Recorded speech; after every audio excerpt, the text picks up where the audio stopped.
से के झरबो रतवादी हो दिना सूझे ना रात।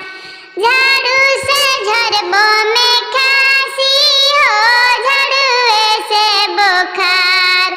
खरहर से झरबो